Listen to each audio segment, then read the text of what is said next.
Hello, everyone. I am officially live yet again. It's been a hot second. So, welcome back. If you are new here, I'm Alex. This is my channel, Frank Fiction, where I do reading and productivity sprints every Friday, except for, the ones that I don't. But I'm mostly here every Friday at 5 p.m. Eastern Standard Time. And this week, I ended up messing up when I was on my vacation, and I did not bring Death's End with me, which means that I had a whole lot of time that I was away from home and did not have access to this book. So even though I said I was going to finish it in the month of June, that did not happen.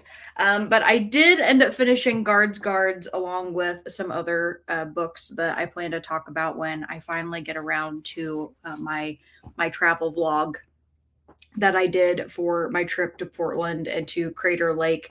I am in the process of trying to get footage for that done. There's been a lot going on ever since I got home. Things have kind of been, it's like, you can't ever just get a break. It seems like that something always has to happen either during or like when you come back from vacation.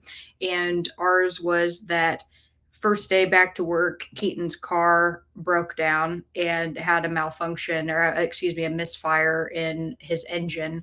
And he just got his car back today after, a $750 repair. And then when I was taking him home today, before we went to go pick up his car, my car started making a really weird and unsettling noise. So that was fun. But I got under there and realized that one of my heat shields for my exhaust had come loose and basically is like bouncing under my car. So I'm hoping I'm going to be able to fix that one myself so that I also don't have a huge bill to pay this week. But I'm like, we just got back. Like, come on. So it kills me, but it's okay because I am here tonight and I am looking forward to talking to you all and getting to catch up a little bit to see how life is treating you, what it is that you're reading or working on tonight. In addition to reading Death's End and jumping back into that, I also am almost done with The Nickel Boys by Colson Whitehead. And I'm really excited about this book. It was a Pulitzer Prize winner, and I had been hearing about it for years. I first heard about it from Kayla from Books and Lala. She said that this is, I think, one of her favorite books of all time. So that made me super curious about it. That and the fact that he was the writer of the novel The Underground Railroad. And I also want to read that one. I will say, after reading this book, I can pretty much guarantee that I will at some point end up picking up The Underground Railroad because I love the way that this is written. And I look forward to being able to talk about that more. Anyway, now that I have been gabbing, I do want to, of course, remind all of you this is a chill time. Sit down, grab a drink, grab a snack. I don't have anything alcoholic tonight. I just got a little bit of lemonade and a glass of water. Doesn't mean I won't make a drink later, but right now I'm just chilling with my lemonade. Put a fan on you if you're hot, get under a blanket if you're cold, and be sure to stay hydrated. And like I said, tell me what project you're working on tonight. So, without further ado, I'm going to go over to the comments. And Jessica was here. She said, "Hi, friends. Might be lurking a bit today. Finishing up Tastes Like Shaker today. So, it's a wedding planner catering romance, which is spicier than the food." Cool. I'm going to take a guess. I also probably mispronounced that word. Is it shakar or is it shaker? I'm not sure. Do let me know. And you said also starting the inheritance games. Cool. I've heard of that. Um, Angel is here, and Angel says, "Hello, Jessica. Sounds like a good one. Going to put that one on my TBR. Nice." Robert, hi. Rob is here. Says, "Would Alex have a better off buying 87 or 63 additional books?" Well, here's the thing, Robert. I planned so well that I was able to get my 24 books home perfectly in my suitcase without raising any eyebrows somehow at TSA. nobody asked me about them when they saw my suitcase full of books. I expected at least one question, and I was able to reorganize some stuff to get it lifted up over my head into the bin of the airplane, which I absolutely would not have been able to do if I had bought any more books than I already did. And I really didn't want to have to check bags because I'm sure you all know, but there's been a lot of craziness going on with airlines recently, and I'll end up talking about some of that more when I talk about the travel, just because the days that I was flying there, but particularly the day that I came home, was so brutal in terms of like how long of a time that was, and everybody being afraid that like a flight was going to get canceled and stuff had been delayed. It was an adventure. It was truly an adventure, but I was happy. I got my 24 books. I actually made it to PALS. Melinda, I was kind of hoping that I would randomly get to see you and be like, Melinda, hi, it's me, while I was at PALS. But I didn't actually expect that that would happen. But hello, it's good to see you. I, in particular, want to tell you, ma'am, that the fact that you get to go to that store all the time, I am extremely jealous. Like, you are so lucky to be able to go there. I'm bummed that that is, you know, a country away, basically, for me, like thousands of miles. And Jessica says, which one Angel tastes like, Shakar or the Inheritance games? And a combat veteran is here. Hello. What is your like actual name, or how would you like me to refer to you? Combat veteran. Good to see you. He said, hi, Alex. Hello to you. And Melinda says, priority reading for today is All That's Left Unsaid by Tracy Lean. I have a book club discussion on it tomorrow morning, and my Kindle says I still have a couple hours to go. Nice. Okay. Well, I believe that you can get it done. Heidi says, hi, Alex. Let's hear all about the trip. I will tell you all about the trip in my video, Heidi. Otherwise, I'd spoil it for you. But I think you're going to be very excited to see the footage that I got. I tried to film a lot, like pretty much as much as possible. Really, the only places that I didn't film were like in the airport, you know, and I didn't film like my hotel room because that's not really that exciting. But in terms of every place that I went and like saw something, you're going to get to see. And it's really going to be kind of from my eyes the perspective, so I didn't end up being really in the footage while we were there, because I wanted it to be more of a you're seeing what I'm seeing type thing, and I think that that turned out nice. So I got to get like the rest of the footage of me kind of like telling the story of how the trip went, and once I get that, I'll be able to edit everything together. But I do have my thoughts laid out about how I'm going to do that, so I at least have that part done. And combat veteran says, did I tell you that Diane Marasco, my wife, has passed away? No. I'm so sorry. Are you here to be able to tell me that? Because I know that she had mentioned her husband before. I assume that it must have been very sudden.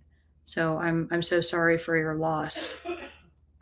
I don't want to pry too much, but you're welcome to share anything that you like. And Heidi says, I am finishing up The Lions of Al Rasan by GGK 5-star read. Okay, very nice. And Magnolia says, need to get up at 6:30 a.m. tomorrow morning. So just stopping by here to say hi and bye. Well, thank you, Magnolia. It was good to see you, and you take care. And Melinda says, oh, the Nickel Boys is so good. It is. I am really loving it. And I can honestly say this is going to be a 5-star read. I mean, I have a feeling I know how the ending is going to go. I mean, I truly am nearly at the end. So I'm in chapter 15 right now on page 186, and there's only 210 pages. So I'm absolutely going to get through this tonight. Might even, depending on how it goes, be through the first reading sprint. And Jessica says, the second way to pronounce it is Shakar.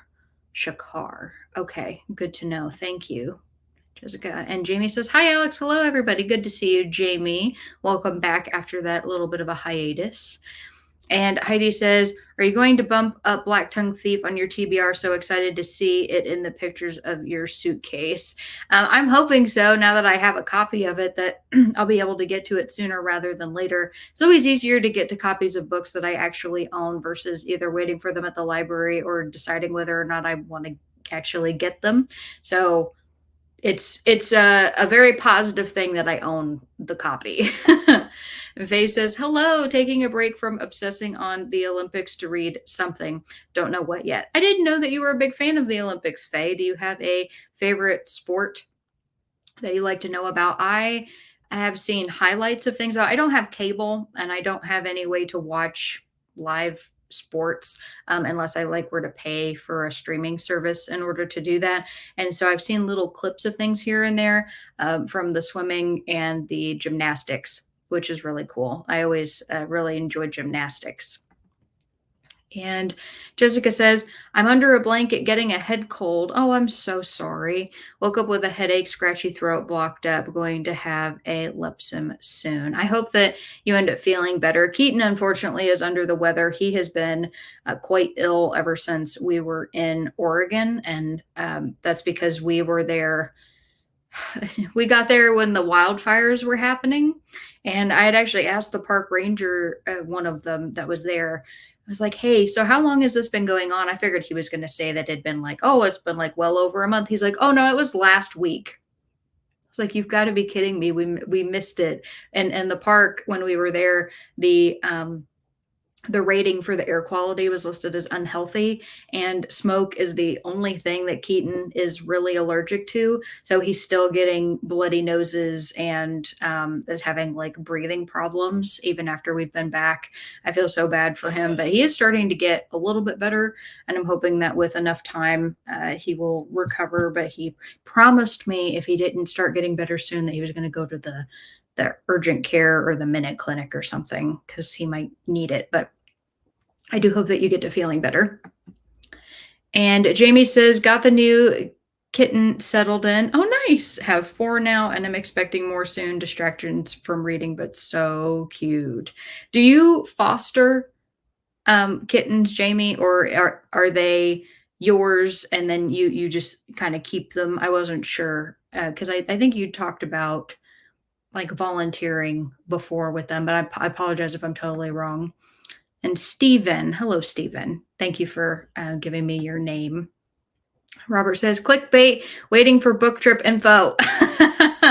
Well, I mean, at least the live stream isn't the clickbait. This is just me getting to say hi and sitting and chatting with everybody. I know that you're excited about the trip. And so it's going to be, I'm going to do it in 2 different videos, where there's one video that's the trip itself and like going over everything and all the footage. And then there's going to be a separate video that comes after that of all of the books that I bought at Powell's. So that should be fun.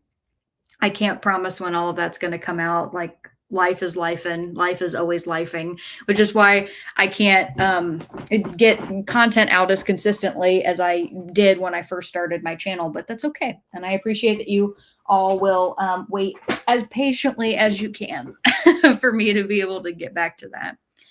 And Carrie says, hi from Australia, reading Babel for Pickpogathon and Battlethon. I haven't heard of Pickpogathon, but that sounds like fun. And welcome from Australia, Carrie. It's nice to see you. And Angel said, tastes like Shakar. Okay, that was for Jessica. And Stephen said she passed away on the 15th of July of this year. Well, that was very, very soon. I am so sorry about that. You said it was kind of sudden. I imagine that it was, because she was here and seemed very happy and just getting along well. So like I said, I'm not sure the reason or like what caused her to pass, but that's so awful, because it was always nice to hear from her. I'm so sorry. Faye says, so sorry, Stephen. And he said, thank you, Faye. And says, Alex, I'll try to be on your channel when I can. My wife really enjoyed your channel. Oh, that means a lot, Stephen. But don't feel like you have to by any stretch of the imagination. You got a lot going on, absolutely, and I appreciate if you can be here, but please do not worry about me. You said don't forget to hit the like button, everybody. You're very sweet. Thank you. Um, yeah, I didn't know if you yourself were interested in this kind of content, Stephen, and if you are, like, I think that that's really cool. You will definitely find an entire community of people that would be happy to, support and just, be a group around to like sit and have a nice chat with. And Jessica says, "So sorry for your loss, Stephen, and hugs and healthy vibes to Keaton." And oh, thank you very much. I'll let him know that you said that. Healthy vibes to you too. Robert says, "It'll be great." Yeah, the videos will be, I hope. Heidi says, "Stephen, may you tell us Diane's favorite book?" And Stephen said, "Thank you, Jessica." And Jamie says, I taking kittens that are old enough to wean to solid food but too young to safely enter shelters. I vaccinate them, keep them 2 to 3 weeks, and then send them to the shelters." That's really cool of you to do, Jamie. I love that. A true animal lover in the house. I love that so many people in this group take care of animals and just love them so much. Barker, so I had to board him when I was on my vacation, and it was my first time boarding him alone since Ash passed away uh, over a year ago. And that was really hard because I called and I checked on him every day that I had cell service. And when I ended up going to pick him up for that first night, he kind of acted like he was mad at me. I think really what it was he was exhausted and just like wanted to resettle in back at home. But I kind of like tried to snuggle up next to him at one point, and he like got up and moved because he just didn't want anything to do with me. I felt so bad. And then the following day, it was like he was himself again. He wanted to cuddle.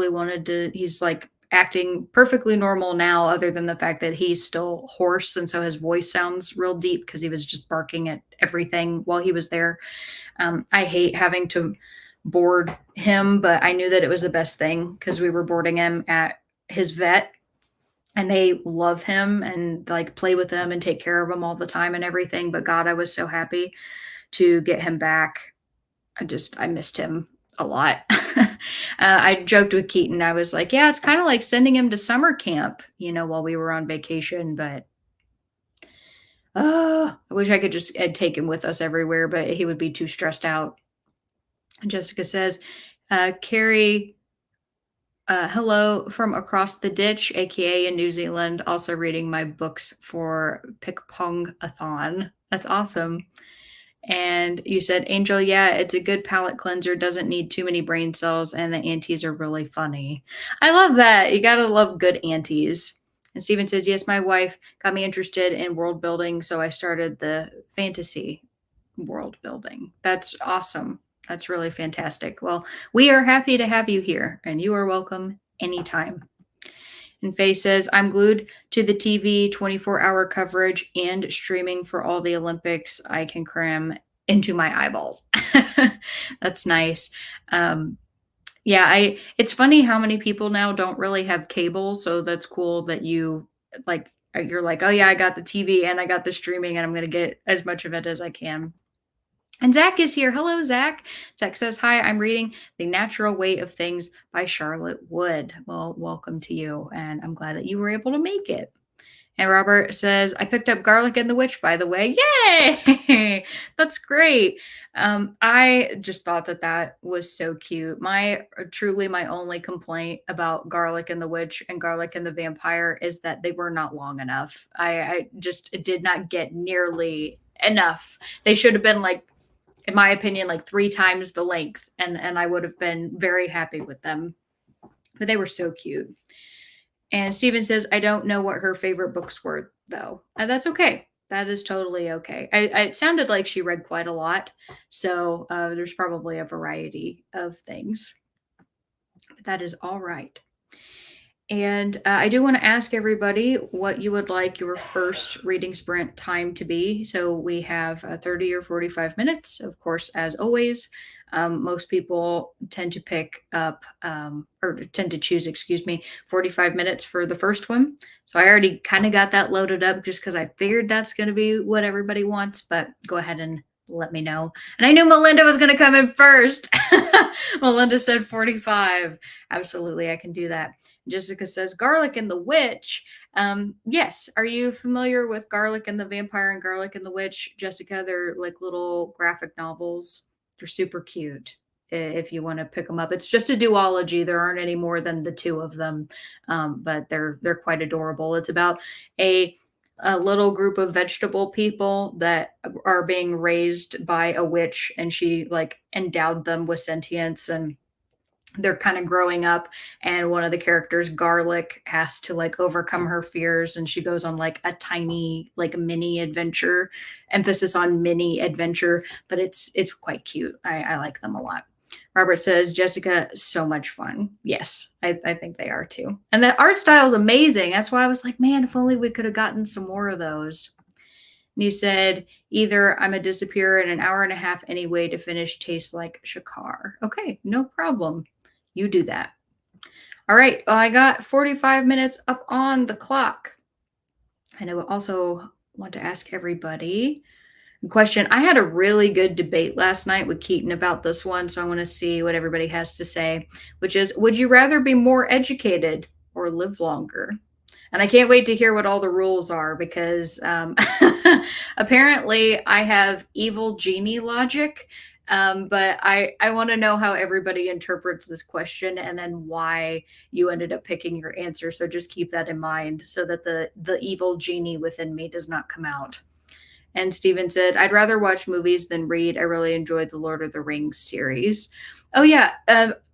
Funny enough, I own the Lord of the Rings books, but I have yet to read any of them, which is probably blasphemous, but I haven't. But I love the movies. The movies are amazing. So, absolutely. And you said, and Star Wars, anything Star Wars. I really enjoy the original trilogy, and I've watched the prequel trilogy a lot. I never finished the latest trilogy. I saw the first two movies, and then I didn't get to the third one where, like, spoilers, Palpatine comes back. I haven't seen that one yet, but I have no idea what what the people's general feeling about that series is. But yeah, I've seen most of the Star Wars films, and I've seen Rogue One as well, but never saw. Was it Solo? Yeah, Solo. I didn't see that one, and I've never seen the TV show for The Mandalorian, even though it is Pedro Pascal. I love Pedro Pascal. He rocks. So anyway, sorry. I will get back to it's over here. 45 minutes is up on the clock. I'm going to wish you all happy reading. Be sure to let me know whether you would like to be more educated or live longer and why. And I will see you all in a bit. Bye.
All right, everybody, come on back. Let me know how you did. I'm literally 5 pages away from the end of this book. And I'm like, oh my gosh. The ending, I did not expect that to happen. So good job on Colson Whitehead's part for giving me a little surprise.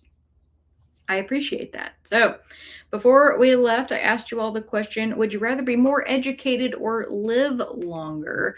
And I think this one is a really fun question. And I want you to also have told me why that you chose that and kind of like how you framed that question in your head, like what you thought of, because I might end up having mean genie logic. So, Stephen said, more educated. Okay.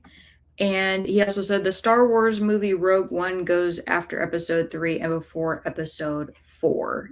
Yes. I've only seen it the one time. I saw it when it was in theaters, but I remember liking it. Heidi says, Alex, the first 2 seasons of The Mandalorian were excellent. Nice. Faye says, more educated. Life is pain. Knowledge is power. Life is pain. It can be sometimes, yeah. Steven says, I like being smart, knowing when people are wrong. There you go.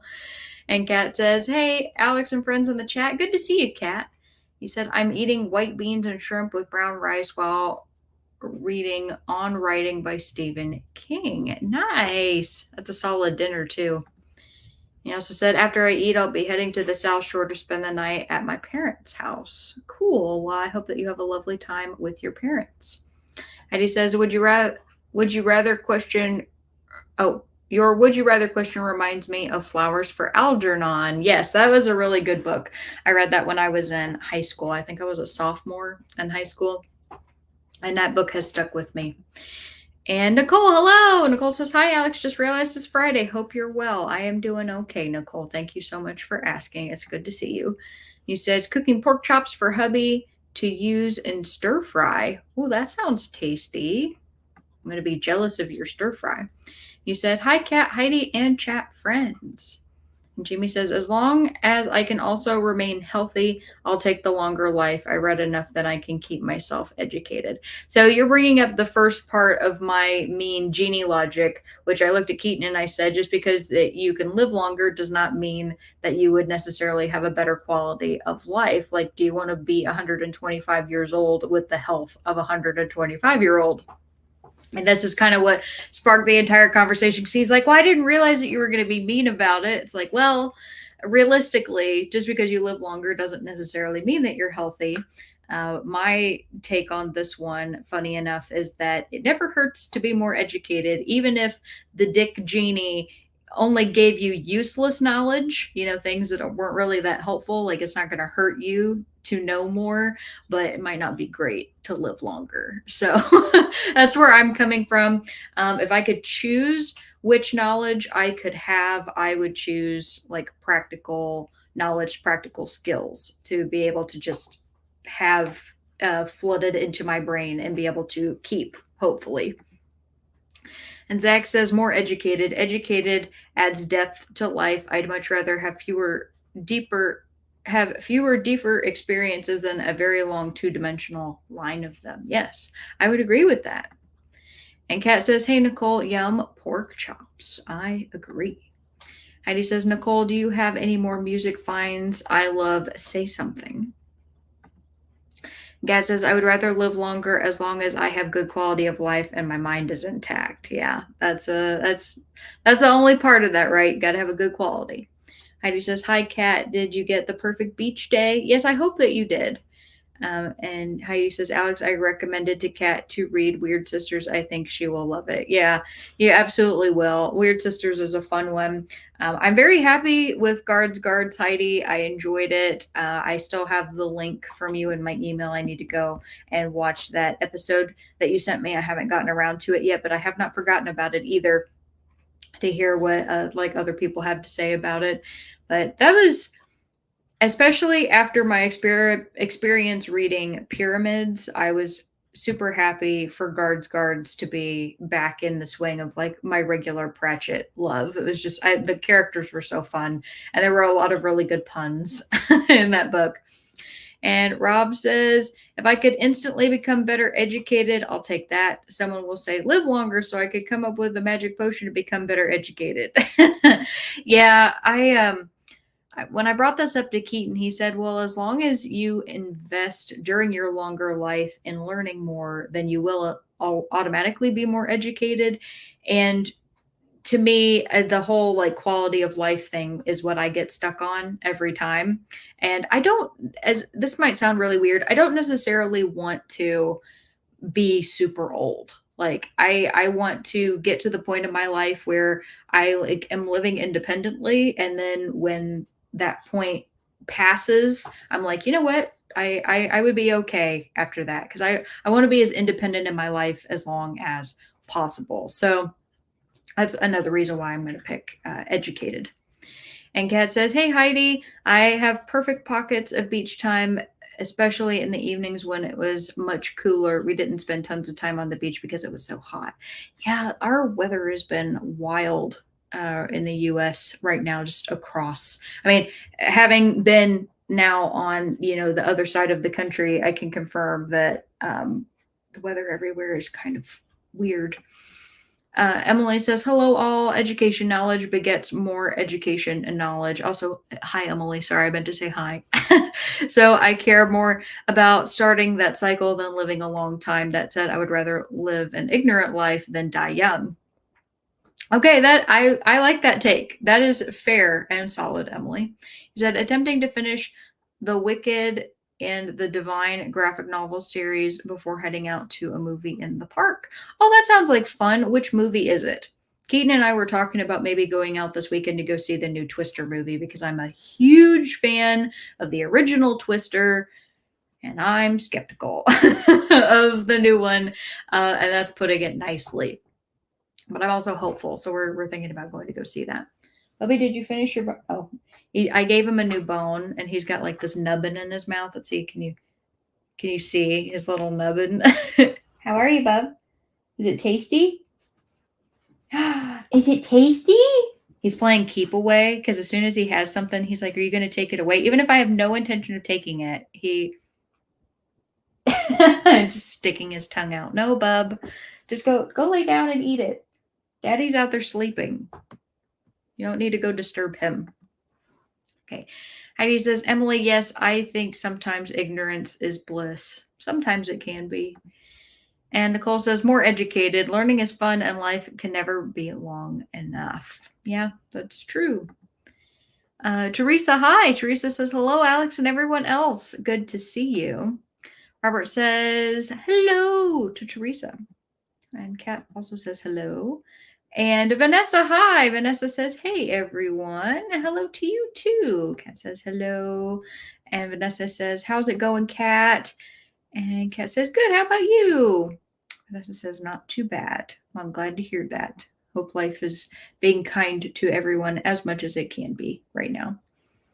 Christina is here. Christina says, hi, all. Just joined. I'm participating in the catch-up-a-thon for the Book of the Month books. Currently reading The Mystery Guest by Nita Prose. She wrote The Maid a couple of years back. I've heard of The Maid. So awesome. And I hope that ends up being a ton of fun. Bubby, are you going to whine at me until I let you out there? No. No. I need to watch you while you're eating that so you don't choke. Such a turd. He doesn't understand.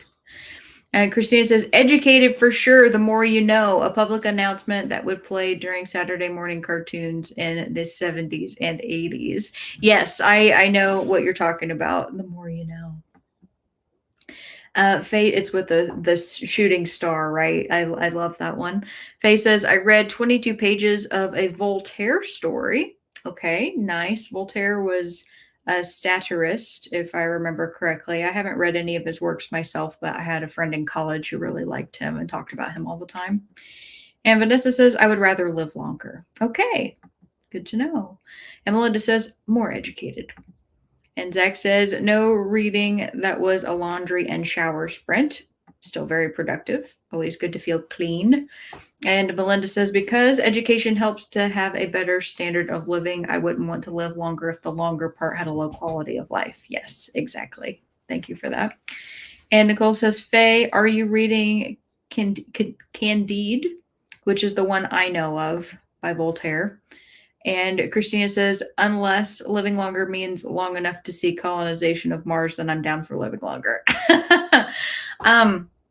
Here's you know what? Maybe I should make this. I was just thinking about it. Now that you brought that up, I'm going to put up another question for our next sprint. I'll finish typing it out here in just a second. Maybe I'll just do it really quick.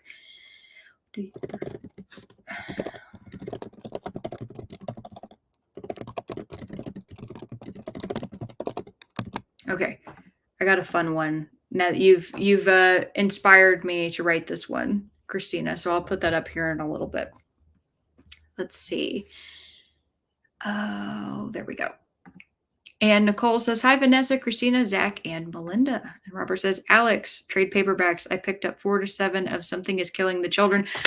Robert, how did you know? I was just looking at that. I was wondering whether I should buy it. You said, I'll reread 1 to 3 first since it's been 2 years. Okay, so you would recommend that I read that? Because I keep getting like advertisements for it. I was like, well, I probably would enjoy that because it looks like a graphic novel I'd be interested in, and it looks horror, like it's in the realm of horror. I don't know whether there are any other genres it would fall into, but the art style was cool. And Vanessa says, hey, Nicole. And Nicole says, his stir fry is excellent. Mine turns into meat and veggies in a bland brown soup. Oh, well, I wish that I could learn how to make good stir fry from your husband, because I'm going to actually, it's funny, I'm going to be trying my hand at that very soon, but it's stir fry with noodles rather than fried rice, or is it always noodles? Come to think of it, I guess I've thought of stir fry as being either or, but I could be wrong about that. Kat says, I read 20 pages during that sprint. I'll be listening to Boy's Life on my drive over to the South Shore. Well, you're really embracing the audiobooks, aren't you, Kat? That's nice. And I do still have Boy's Life on my list of books that I need to eventually pick up because Cliff speaks so highly of it. And I have a feeling that I will like it, given how much he said it's a very impactful story. And Nicole says, these are wishes like in the movie Bedazzled. I see. Yeah, there's always some catch. It seems like I grew up with enough references to evil genies that, not counting like Aladdin, because obviously Robin Williams was not evil at all. And Faye says, Nicole, I did, but today I'm reading Zadig.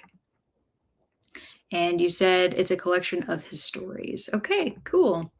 And Nicole says, who's Say Something by Heidi? I'm stuck on Jordi Savall. I need to move him from first on the playlist because I just keep re-listening to one song. Oh, that's funny. I have a playlist that I have been adding to now for, well, it's been 2 years, I guess. It's ever since Keaton let me have access to his Spotify account. And I think I'm up to 750 songs, and it is a wide variety of songs, and I refuse to split it up into like smaller playlists because I just like it all being in one place, but it does make it kind of difficult to find songs sometimes. And Teresa says, I started a new audiobook, Mysterious Benedict Society. Sounds fun. Heidi says, Alex, so happy you're going to watch the Guards discussion. Alan of Alexandria is really passionate about Pratchett, and Dr. Fantasy is an English professor. I gotta love anybody who's passionate about Pratchett. There was this one YouTube channel, and it took a while of watching it to actually realize that it was meant to be satire as well, like in the style of Pratchett. But there was this guy, big fan of Pratchett. You could tell by the fact that he had a ton of books behind him of all of his Discworld collection. But he was giving like 10 reasons never to read Terry Pratchett. And if you didn't know better, you would assume that he was like actually being serious, and there were people who didn't take the time to fully watch the video and were like blasting him in the comments about like, I would rather spend all my time reading Discworld than ever watch another minute of your shitty opinion. And it's like, man, that's satire. But it appears that they missed the memo. So hopefully it will be a good discussion. and it'll be fun. And Nicole says, how are you liking it, Teresa? I see it all the time. And Nicole says, LOL, Barker's face. Yeah, he's a cutie and he's staring so forlornly at the door. Bubby. Bubby, really? I'm going to take that away from you. I'm serious. Don't make me be mean. But here's the thing, if I go to take it from him, watch. It's going to you're going to think I'm really mean. Come here, bub. I'm going to get it. I'm going to get it. You see, I didn't get the chair out of the way. Come here. I'm going to get it. I'm going to take it. Oh.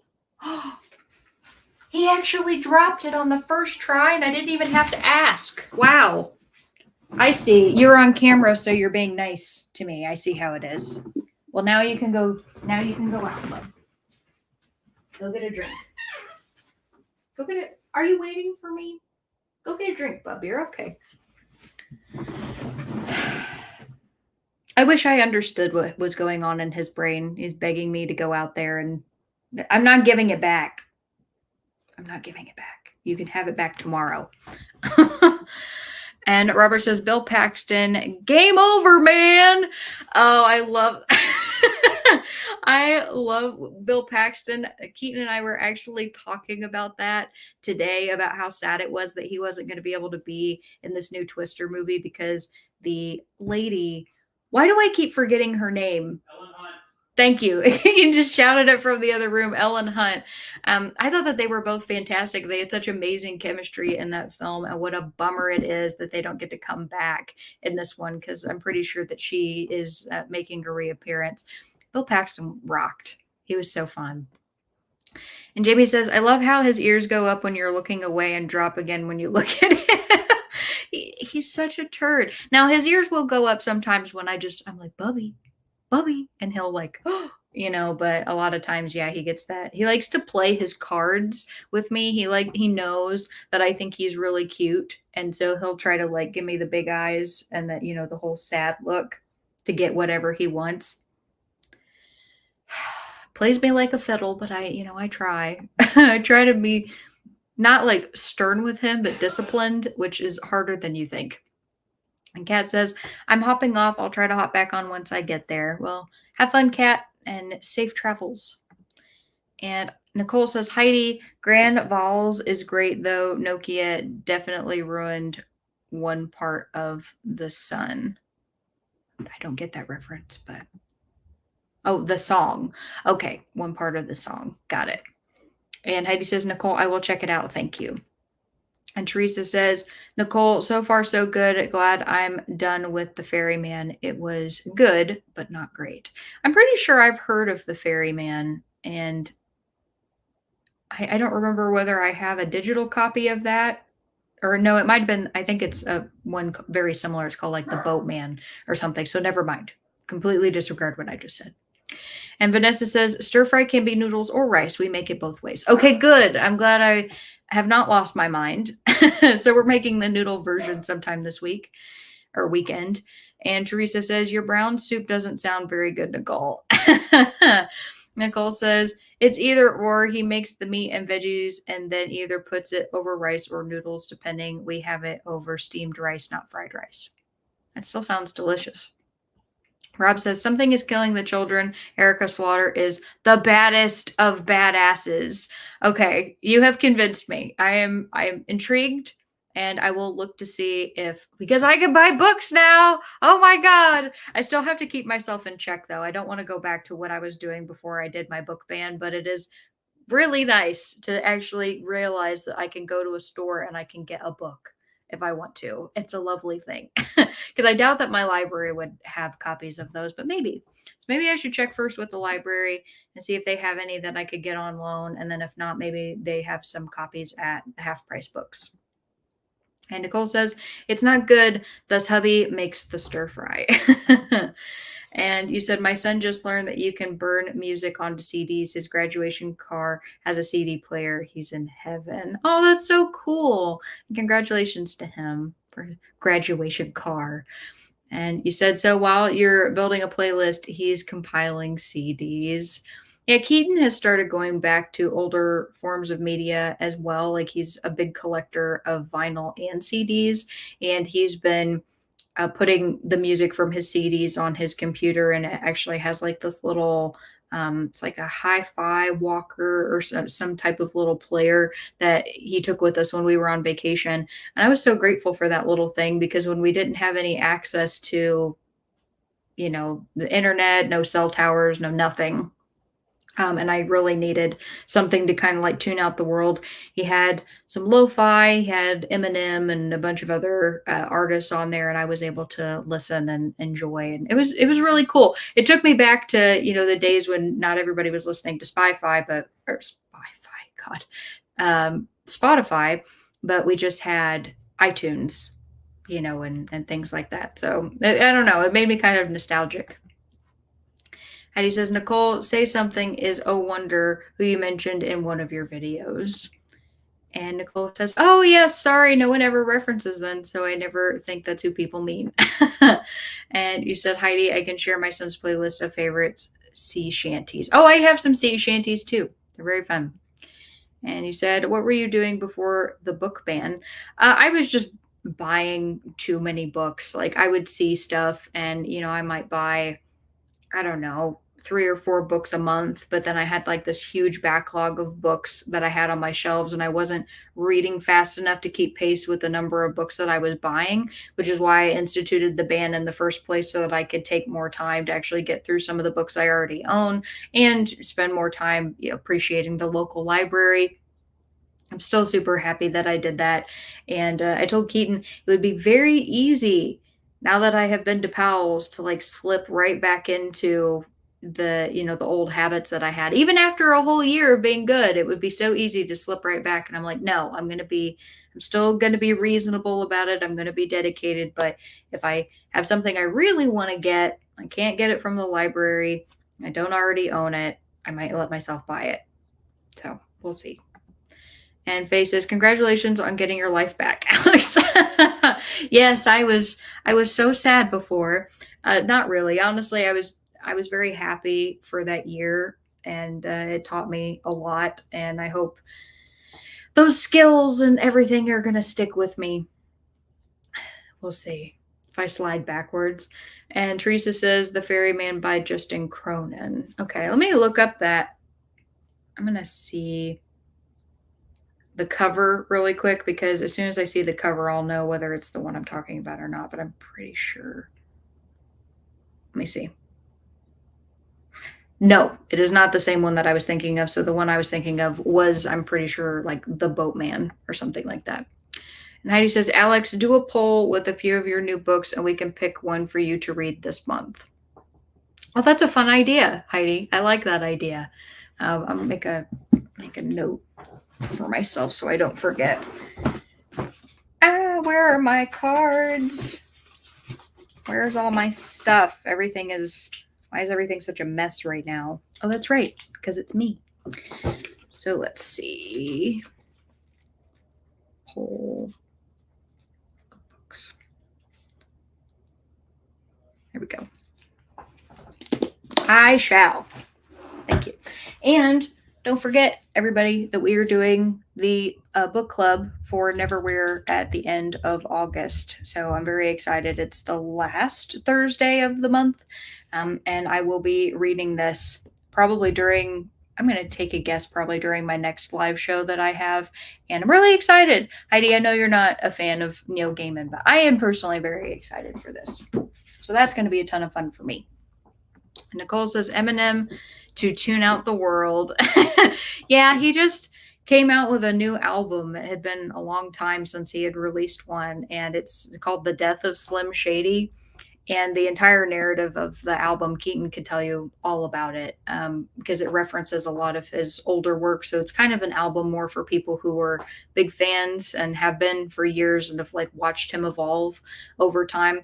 But it's him battling it out with this old racist, mean, nasty version of himself and eventually kind of like killing him off and showing why he doesn't want to be that person anymore. And it's honestly a really good album. I've had a lot of fun listening to it.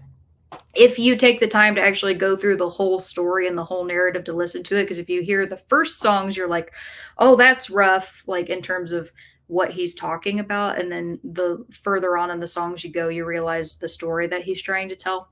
I liked it a lot. And Nicole says, buying more books that you can read, can't imagine. Oh, more books than you can read, I can't imagine. Yeah. And Heidi says, Nicole, yeah, I like Eminem. And Teresa says, I listen to classical or chants to tune out the world. I mostly listen to lo-fi if I'm going to read, because I don't. So when I read, I can't be listening most of the time to something that has words, just because I end up focusing on them and it takes me out of the story, and then I kind of end up singing to the music. But for whatever reason, when I'm in public, unless there's one really loud person that I can hear over everybody else, it doesn't bother me to read in a public place, and lo-fi doesn't bother me. So, yeah, those are my go-tos if I can't just have a quiet room.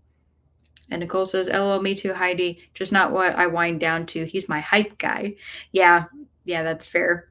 And he said, I like your copy of Neverwhere. Thank you. I really like it too. I'm a big fan of Chris Riddell's work because I have his collection that he did with Neil Gaiman that has The Graveyard Book, Coraline, and Fortunately the Milk all came together. And when I saw this edition of Neverwhere, I don't remember when it was exactly that I bought this. It was obviously over a year ago. But I was like, oh, I got to get that one.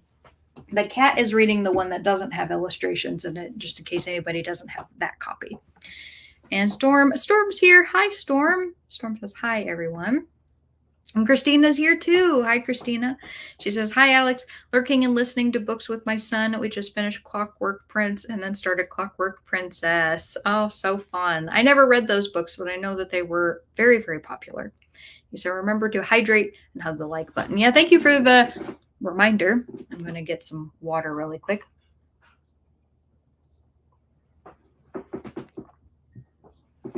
Very important, especially when I'm talking so much. And Teresa says, hi, Storm. Christina says, hi, Storm. And hi to Nicole. Nicole says, mid-rap crisis. It's hard to stay that mad forever, especially if you've experienced success. Yeah. I don't know. I'd like to think that he's just kind of mellowed out now that he's not an addict, anymore. He got over his drug use and has tried to get his life back on track, and he's able to rap again. And I don't know, especially if any of you end up going and listening to the new album, there's one song on there that is dedicated to his daughter Haley, and when I listened to it, I legitimately choked up, and so did Keaton. Like it like got me right in my heart, especially because of how much I love my dad. So yeah, I'm just saying it's a really good album. And Robert says, Neverwhere, is that the author's preferred text copy? Yes, it is, sir. Thank you so much for asking. I think any of the ones that have been printed probably within the last, I don't even know when this originally was printed. Am I a poser? Because I don't know when this was originally printed. Let me look. Okay, so the original copyright was 1996. This illustrated copy came out in 2016. So I can tell you, at least for any copies that have come out since 2016, they are the author's preferred text. So there you go. And Heidi says, I'm going to try Devolution too, so maybe I will like that Worm Book Club pick. I hope so, Heidi. I hope that you can have at least one this year that you do end up liking. And Nicole says, I like Taze to relax and tune out to meditate too. I'm not familiar with Taze, but I'll have to check that out. And Storm says, hi, Teresa, and hi, Christina. Nicole says, hi, Christina and Stormy, and hi to Robert. And Teresa saying, hi to Christina. And Robert saying, yay, Nicole, all the smiles. Christina saying hi to Teresa. Oh, and be sure, everybody, to let me know how long you would like the next sprint to be, because I'm getting ready to do that. And I can put my next question up, which will be very exciting. And Zach says, Ad Infinitum released My Halo 8 days ago. I've listened to it 40-ish times, and Universal by Xandria has been my Kamala Harris anthem. Cool. Very cool. And Nicole says 45. Robert says Why ask? Why ask? And Nicole says, LOL.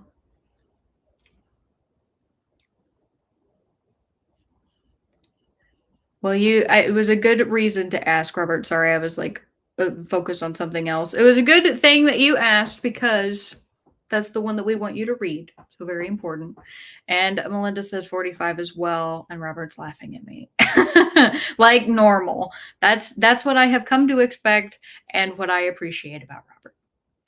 So I will go ahead and put up 45 minutes up on the clock. Got to give you your next question here, which was just inspired, which is, what do you think will happen first? Colonization of Mars or the ocean? I like this one because I just watched a video about the creator of Ocean Gate, which you all will know as the submersible that imploded with the billionaires that were on board going down to see the Titanic. And that gentleman who created the company firmly believed that we were going to colonize the ocean and the natural resources of the ocean long before people like Elon Musk were ever going to successfully colonize Mars. So that's where I'm coming from with this. Do let me know your thoughts, especially all the sci-fi nerds. This will be, I think this will be a good discussion. So 45 minutes up on the clock. I'm going to finish Nickel Boys and do my absolute darndest to, fully get back into Death's End. So see you all in a little bit and happy reading.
All right, everybody, come on back. Let me know how you did. I finished The Nickel Boys and was absolutely amazed by the ending. I really love that book. 5 stars. Highly recommend if you're looking for a good kind of, I'll say, historical fiction story. It's a really good one. And I have gone back to reading Death's End, and I'm on page 380 ever so slowly making my way through that book. It's like, it's weird. This book is taking me the longest of most books that I read. Like, I can think of only one other book I've ever read that's taking me this long, and that book I didn't like. I actually like this one. I can honestly say I attribute a lot of that just to the fact that I didn't take this with me on vacation and fell out of reading it and then prioritized other things, and here we are. So there you go. But before we left, I asked you all the question, what do you think will happen first? Colonization of Mars or the ocean? Let's see. Storm says, I think neither. So we're basically just going to stay on land here and we're going to die off, having never explored or conquered anything else. And Faye says, Mars, leave the ocean alone. We've damaged it enough already. I completely agree with that. I really hate that our ecosystem is so completely messed up. And I mean, the thing is, I don't want us to mess up another planet either, but at least that planet doesn't have any life on it, unlike the poor, helpless sea creatures in the ocean. There's this one company, John Oliver just did a piece on it. I love John Oliver. If none of you have watched him or care about his pieces, but there was one about a mining company that found precious metals in like these little balls that form naturally down in the bottom of the ocean. And this owner, of course, is multi-millionaire, created a company that can go down there and like suck them up and take them back up to the top and use them to create like batteries for electric cars and whatever. And the guy's like, oh yeah, they're just sitting down there as a natural resource, so we don't have to disturb anything in order to get them. They're just waiting for us on the ocean floor. And of course, the way that he plans to actually harvest all of them for mass production is incredibly damaging to the ecosystem and the life that lives down there. And I so hope that he doesn't end up getting the permits to do it, but he probably will because it's just the life that we have right now. But yeah, so I hope that we never end up colonizing the ocean, at least not in any way that causes pollutants, but we'll see. For that reason alone, I hope that we go to Mars, but I don't know that we'll make it there. And Zach says, Faye, yes. And Teresa says, Mars, because the world seems more interested in space than the ocean. Teresa, I do 100% agree with that, that people don't look at the ocean anymore really as being kind of this amazing, awe-inspiring thing. I mean, we do have, of course, documentaries about sea life and whatnot, and those I've always found very fascinating. But there's just like a certain amount of reverence that is given to space because we've never succeeded in doing anything astronomical in space. And that wasn't meant to be a pun, but you know what? We landed on the moon and we've sent some satellites out and taken pictures of things, but we haven't conquered it. We haven't mastered it yet. For that reason, I agree with you. I think that we'll probably end up going to space, even though we're going to end up spending an exorbitant amount of money to fail many times before anything would probably come of it. So there you go. There's lots of space trash. If you don't know about the space trash pile that just surrounds and constantly orbits the Earth, you should definitely look it up because it's absolutely insane. And Kay says, hi, Zach. And Christina says, hi, Faye. And Jessica says, just finished Tastes Like Sakar 3.75. It was fine. Time for a coffee and going to start Inheritance Games. Nice. I'm glad that you finished it. Good job. And Alicia's here. Hello, Alicia. Alicia says, hello, Alex. Hoping to be productive with your spritz today. Kind of sad day for me. I'm sorry to hear that. Hoping to either deep clean some of my daughter's room or read more Twisted Hate by Anna Wong. I'm really sorry that your day is sad. I hope that it does get better for you. I don't, of course, know why it's sad, and you do not need to tell me if you don't want to. But being productive and cleaning is something that has always helped me when I am feeling sad, and I hope that it will help you too. He said, I think the colonization of the ocean first, because I mean, they already have underwater hotels, shallow depths, and they had that scientist who stayed 100 days in a submarine of sorts for research. That is interesting. I knew about the hotels. I had not heard about the scientist.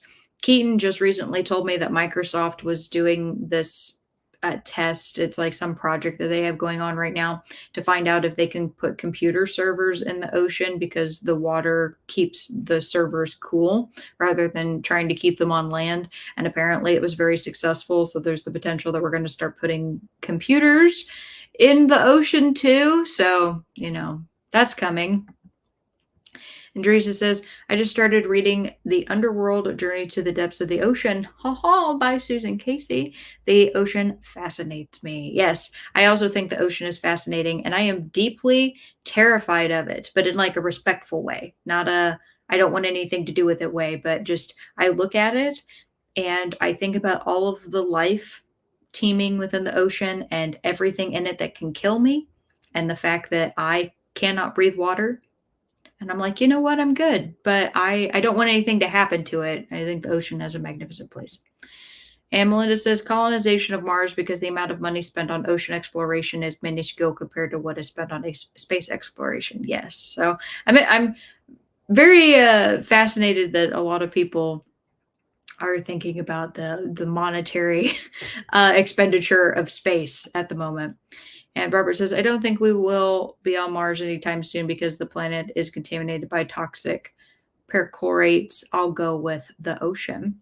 Yeah, so originally when I was asking this question, I talked about the creator of Ocean Gate, and he originally wanted, so oddly enough, he went to school for aerospace engineering because he wanted to be the first man to set foot on Mars. And then he ended up realizing that he wasn't going to accomplish that because other people like Elon Musk and Jeff Bezos were probably going to end up doing that a hell of a lot sooner than he ever could. So he shifted gears and went with the ocean, and was talking about how there's all these natural resources that haven't been tapped down there. And it's already readily available and easy to access. It's just a matter of finding the way to do it. And he wholeheartedly believed that we were going to spend a bunch of money to try to figure out how to get out into space. We were going to realize it was a waste and then go back to looking at the Earth. And eventually he was going to be the magnate that had already thought about, all the space exploration, or excuse me, all the ocean exploration. And then he died. So that obviously worked out very well for him. And Christina says, I would guess Mars colonization only because I haven't seen much information about when colonization under the ocean might happen. Till somebody else picks up that torch. And it's not going to be me. Robert says, I finished Garlic and the Witch, that ending. I know, it was so cute. And I'm back at the first day of spring, Nancy Tucker, a light, happy, cheerful romp. Nice. The first day of spring. I like light, happy, cheerful romps every now and then. I ended up realizing when talking to my friends Dylan and Cody, because they watch my channel and have since the beginning, and they went back and were rewatching like my first video, which was my favorite books that I had read, and it was 2022, I believe. Yes, that has to be right. Yes. So they were reading some of them or listening to them on audiobook, and they just kept telling me how sad they were. Like, and a lot of the books, obviously I had given 5 stars, and so they wanted to read those specifically. And I realized after talking with them that apparently I really like sad stories, but ones that have something to say. I don't know how weird that is, or if a lot of people find that they like stories like that, but I know that I do. So, but I have to have palate cleansers every now and then that are just like light, fluffy, happy, feel good things, which I did get at least one of those while I was at Powell's. And it's a really cool copy of a book. So I'm excited to share that all with you. And Emily says, neither will happen, is my guess. Going to be heading out soon. So thanks for the sprints. Glad you had a good book buying trip and hope everyone has a great weekend. Thank you so much, Emily. And I hope you have a fabulous weekend as well. We will see if I am able to fix my heat shield on my car by myself. Otherwise, I'm going to have to take it in to the shop, and I don't want to do that. So we'll see if I am capable. And good luck. And Zach says, I finished The Natural Way of Things. I'll give it 3.75 stars, but have no idea what it was trying to say or what the point was. Okay, but it was interesting, I guess, if you gave it 3.75. Faye says, I just watched YouTube during that sprint, and that is okay. I have found myself rewatching Jenny Nicholson's video. It's a 4-hour long. I love her channel so much. I just think that she's ridiculously funny and so good at telling a story. But her 4-hour long video about the Star Wars hotel that obviously went out of business and her experience on that, like, I don't care that it's 4 hours long. It's basically the length of 2 movies. And I still want to watch it a second time. And I can guarantee you I will end up watching it again after that. And Stormy says, watched YouTube. Nice. You and Faye both. I love it. Jamie says, by the end of this chatty bit, I'll have finished my arc of Tenacity by Elaine Burns, 4 stars. Nice. That's great.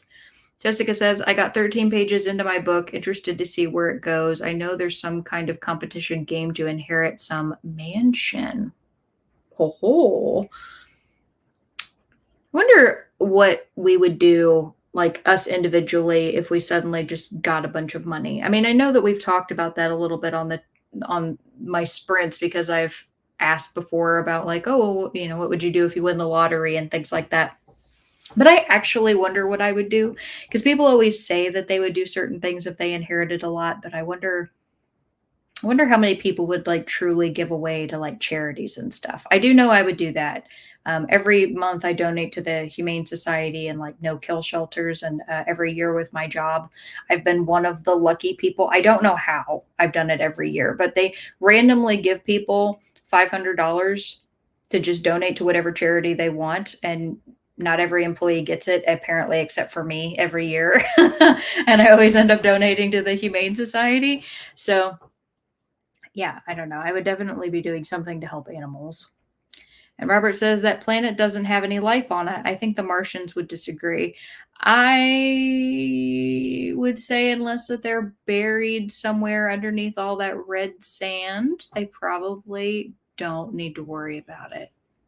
Just saying. And Zach says, I love John Oliver too. I've even seen him live doing stand-up comedy. Oh, Zach, I'm so jealous. John Oliver and Trevor Noah both would be people I would love to see live. There's also a lady here on YouTube. Her name's Jamie French. I follow her channel. I think that she's very funny and a great singer, surprisingly, because I don't like listening to people sing, but I like listening to her sing. And she started doing stand-up and like is doing tours and stuff. And I've thought about going to see her. But again, it kind of goes into my whole don't want to like meet celebrities, but maybe if I could just watch them from afar in a room, it won't feel weird. I don't know, maybe. And Jamie says, oceans, we need more resources, fuel, and tech to get people to Mars. Our oceans biomes days are numbered, but once the fish run out, we'll see how many people survive to live on those floating cities. Yeah, no doubt. No doubt. Though, interestingly, I did just yesterday watch a video by a gentleman who he builds things to like test out different theories. And he was trying to figure out just how many plants you needed to survive, like in a room. Like if you were trapped in a airtight room and the only oxygen that you were getting was from plants, how many plants would you need to survive? And come to find out that you couldn't do it with plants unless you had like a huge place that was only full of plants and the only person in it was just you. But he did grow algae, and we got to see like how much CO2 they absorbed from his breath, because he would breathe into a tube and they would be fed that, and then they would pump oxygen back out. He grew a lot of algae, and it still had like very, very little difference overall. Algae is incredible though. Like I honestly think algae might be the thing of the future with like fuel and whatnot if we can get enough of it. Like if every person had like their own algae farm, we would probably be able to like help the earth with the CO2 output that we have. Anyway, sorry, that was a long tangent. Kat says, I'm back. I listened to Boy's Life on my drive. Colonization of Mars would be my choice. Okay, I hope Boy's Life is going well. And I'm glad that you made it back. And Zach says, hi, Christina. Jamie says, funding for ocean cities will come from multi-billionaires wanting to live outside national borders. That's already started happening, but like ones that are on like piers for tax legal reasons and who have lots of coastal property being drowned by rising sea levels. Yeah, there was this one there was this one boat that some billionaire group was trying to fund that it looked like a giant sea turtle and it had private estates on it that people would be able to fly a helicopter to get on, and it fell through for a good reason. And people are just freaking ridiculous. Jamie says maybe offshore drilling rigs will be seed platforms for floating cities too. I think that's entirely possible. Melinda says, keeps the computers cool also means computers will heat up the water. Yeah, it will. And because Keaton and I had been having like a small conversation about it, and I immediately was like, yeah, but what does that do to the ecosystem? Because obviously Google's saying, oh, it's really cool that we can potentially use this new technology to keep our computers cool. It's like, yeah, but what are you going to destroy in order to be able to put your computers in the ocean? You're not going to tell anybody that, are you? Because you want all your investors to go, yay, and feel good about it. Freaking Google, they own everything. Or no, this is Microsoft. I'm sorry. Microsoft owns a lot too, so screw them too. Alicia says, I don't mind sharing. I have 3 cats, and one of them, Simon, passed away this morning. I am so incredibly sorry, Alicia. He was 13 years old. He passed after having an upper respiratory issue. My love and my hugs go out to you. If I could hug you, I would, because I know how hard that is. And I know that it sounds like he had a great life with you, but that doesn't make it any easier. So I wish nothing but the best for you and your family. And Stormy says, you all can go to space or ocean, but I'm staying right here. I feel that. Zach says, deep sea welders spend weeks or months down there. Yeah. And I mean, we've already had people in space for a really long time. Their bones don't really like it, but they've survived. Jamie says, I could see fraudulent colonizing missions, though, launching thousands of unwanted people to Mars where the tech cannot possibly get them there alive. Yeah, I would not be one of those people who would be signing up for that personally, but some people would. And Kat says, Storm, I'm right there with you. I like adventure, but not in space or on or in the ocean. I get you.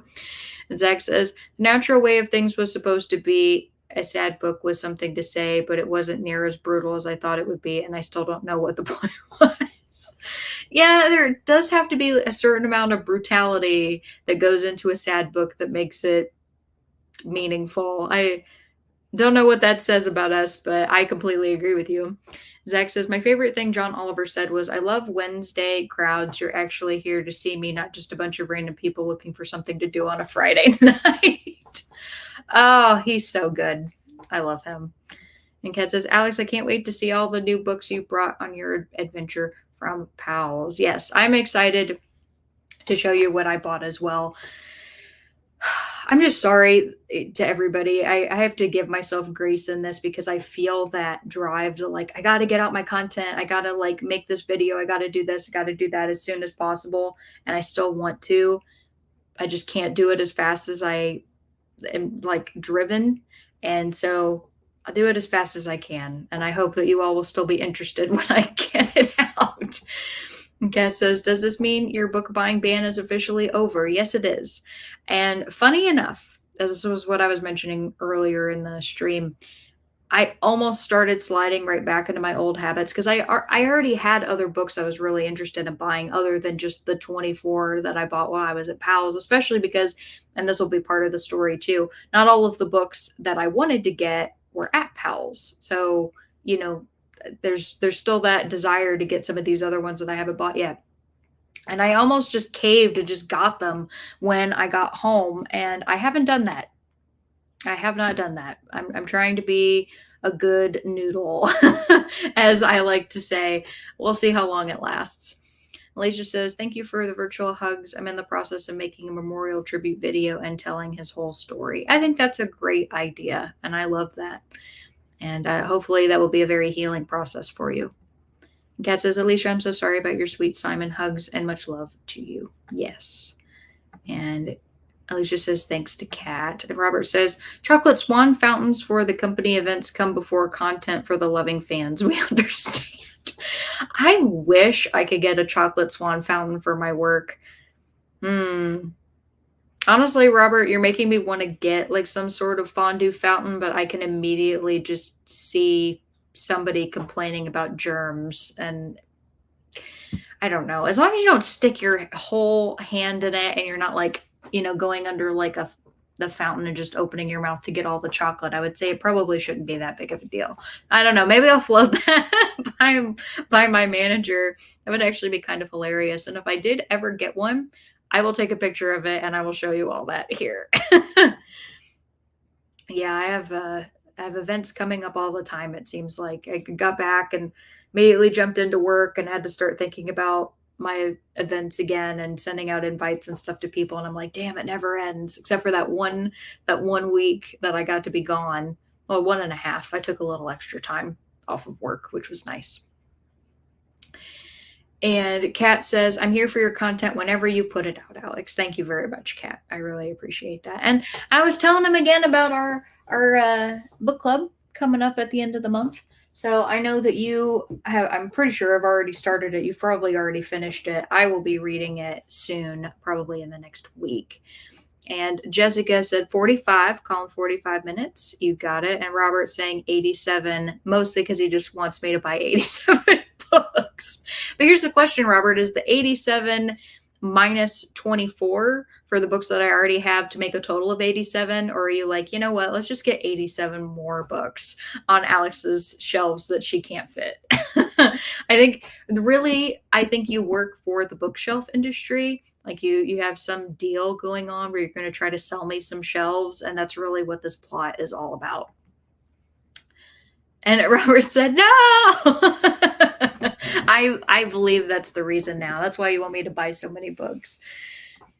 And so I got to give us another question. Let's see. Would you rather be able to send a long letter to someone in the past without them being able to respond? Okay, so you're basically telling them something, right? Or ask them one question, but get a long letter back. So you can ask them like a short one question and get a long letter back, or send one long letter and never hear back at all. So I think this one's kind of interesting.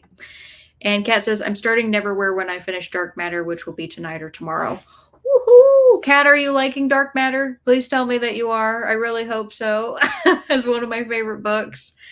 And Jessica says, 87 more books. Definitely. I agree. Robert would be that instigator who would insist that it needs to be 87 more. And only he would not want me to end on a round number. Let's see. Okay.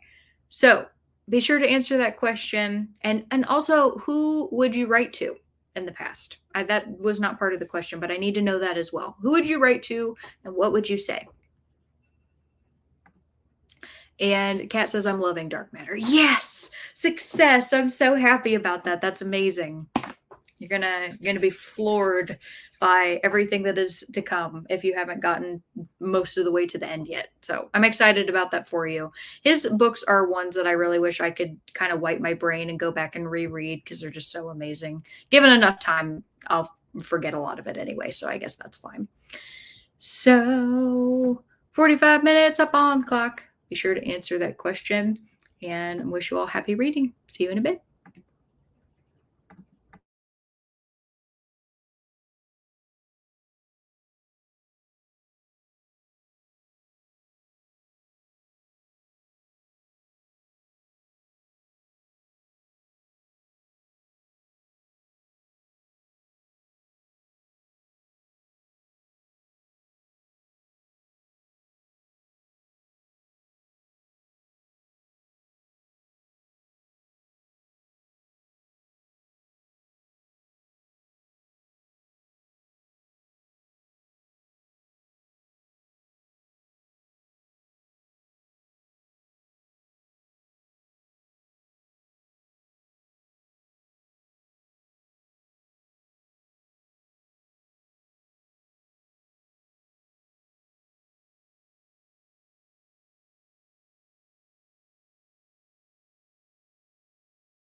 All right, everybody, come on back. Let me know how you did.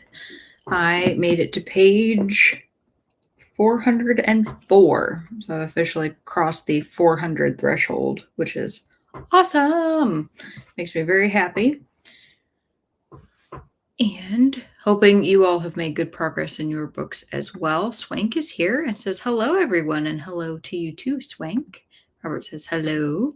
Zach says, I'll send a letter to Abraham Lincoln. I would warn him about the play, but mostly it would be the mistakes the United States has made and a guide to advance science and technology much faster. Okay.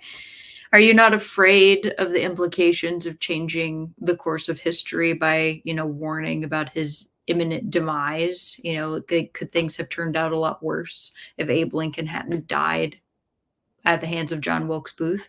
I don't know. It's the whole 11/22/63 problem by Stephen King. Robert says, Alex, Vaporwave on YouTube, Baby Mirkilaga, Hopeless, Help Me, Selcook, Selby, Ambient and Music, Armchair Ambience. I have listened to Vaporwave before and I have liked it. A lot of, funny enough, the music that I really enjoy listening to in terms of just ambient sound, especially around Halloween, are the Halloween lo-fi channels, because and there's one also that's like alien, it's called like Aliens Are Real lo-fi, and especially when I'm reading science fiction or horror, those two channels I just absolutely adore listening to. A lot of fun. Robert says blood music, Everness, some ASMR in there too. Okay, good to know. Thank you. Zach says, I started Parable of the Sower by Octavia E. Butler. It starts on July 20th of 2024, and it's slightly more dystopian than the real world, but only slightly. Funny enough, that was another book I have found, and it's one that I really want to get, but I haven't bought yet. And I feel bad that I missed the date because it was on my last stream that Nicole was trying to tell me, Alex, you got to read it like it's the actual day that it starts. I had no idea what she meant. Nicole, if you're still here, what I thought that you meant, what you were talking about was like it was the day that the event or like the readathon or the book club was starting. It's like, oh, well, you can start on day one. I didn't actually realize that it was the day that the story started until I found a copy of the Parable of the Sower at Powell's and I opened it up and I was like, oh, literally the actual day. People were starting at like day, month, year. Got it. And then now I'm bummed because I didn't understand, but that's okay. I had too much to read anyway. Heidi says, Kat, first impressions of Boy's Life. Is John Boy doing the audio narration? Kat says, Heidi, I'm enjoying Boy's Life. I'm 31% into it. Richard Thomas is not the narrator. However, the narrator is pretty good. It's George Newbern. Well, cool. I'm glad you're liking it. And Heidi says, Kat, oh, good. I know it has been hyped up through the roof. Yes. And Jessica says, have discovered that I'm starving, so going to get some lunch. Very nice. Right before I came onto my live, just because of all of the turmoil of the day and stuff with the cars, I had breakfast this morning and then I wasn't really hungry for dinner and had Keaton and I both had broccoli and carrots with some ranch dressing because that was all I really wanted to eat. And now I'm recognizing that I'm starting to get hungry. And because of how late it is, I'm debating whether I eat anything or whether I just eat a bigger breakfast tomorrow. I don't really know. Robert says, one question I would ask H.P. Lovecraft why he decided to enter and create the world and those characters. Okay. I find that documentaries about his life are very fascinating. There was one that Guillermo del Toro was actually a part of because I guess Guillermo del Toro has studied a lot about H.P. Lovecraft's life, and that was super interesting. Learned about kind of his background and the troubles that he had with his mom and his phobias of people and why he was so racist and like his relationship with his wife. And it was very interesting if you want to learn more about H.P. Lovecraft. Melinda said, I would ask one question and wait for a long letter. I have a lot of pen pals growing up, and receiving a letter was more than writing them. Not sure who I'd ask, though. Yeah, I would have to agree with you about that, Melinda. I don't think mine would be like Zach's, where it's like, oh, I want to warn somebody because I'd be too afraid of changing history. But if I could like somehow make it look like, I'm just like a fan or somebody who knows them writing them a question and it could just be magically sent to me through time, I would love that. What questions would I ask though? That's a tough one. I would probably ask them like whether they enjoy the simplicity of their lives. Like I would try to frame it in some way of like if you had the ability that technology could take care of all of these things or like inventions could like complete all of these tasks, would you think that that's a good thing or would you be averse to that? And maybe see what their answers would be. Because a lot of people, especially people in my generation, it seems, crave the simplicity of life, like going back to a time when things were just, I don't know, like not so addicted to technology. And what's funny is people obviously were racing to have more technology in their life, which is the reason why we've come as far as we have, is because people wanted that. Like they wanted life to be made easier by machines. So I don't know. I kind of want that other perspective, but I don't know who I would necessarily ask of that. Alicia says, I got kiddos ready for bed and I made it to page 89 of 498 of Twisted Hate. Very nice. Also, getting the kids to bed, I've heard, can be a task. And Jamie says, I got to page 70 in the new arc until the end of the night by FJ Reverso. Okay, so far. Good. Faye says, I'd rather get a long letter. There you go. And Storm says 16 pages into April Evil by John D. MacDonald. It's one of my books for Garb August. It's a crime novel from 1955. I love that you all are doing Garb August again. It reminds me that I think it was about this time that Kat and I started talking last year. Yeah, that had to be right because in August, that was when I traveled to go to Arkansas with Keaton to visit his family, and Cliff did a shout out for me, and Kat found me through Cliff. And I remember after that, I had started watching her channel and hearing about all the Garb August stuff. So that like takes me back to when this community kind of took off for me, because before then I only had like, God, I think it might have been like 40 or 50 subscribers, and nobody really talked to me at all. So that's kind of it hits me right in my heart. It's cool how far things or how much things have changed in a year. And Melinda says, I started Parable of the Sower on 720 and was excited to get into it. And then all of the news happened on 721. And then I realized that for once, I'd rather ride the buzz of reality. That is very fair, Melinda. I'm very, very fair. Zach says, I didn't know what Nicole was talking about either, LOL, even though it was on my TBR for this month anyway. Hey, it worked out. Maybe not starting it on the exact day, but you at least got to it. So that's great. And Faye said, I'd asked Charles Dickens how he was going to end The Mystery of Edwin Drood, and he could write me a long letter. That's the end of the book. I like that. That's cool. Zach says, I change history, warn about things like fossil fuels, and the 20th century was the bloodiest in human history, so I try to prevent that. Okay. And Alicia says, oh boy, it is ever. My kiddos don't like to do things in a timely manner, talking about getting them to bed. I take it, though, Alicia, that they're still quite young and they're not like excited to race off to bed and get alone time because like the world is still so exciting and there's so much to do before the end of the day. And I understand that because I was a little cheeky child who always wanted to get more time, like as much time as I could before going to bed. So I get it. Jamie said, I would ask one of the early Greek playwrights to tell me all about their 10 favorite plays, get lots of new info on lost Greek literature all at once.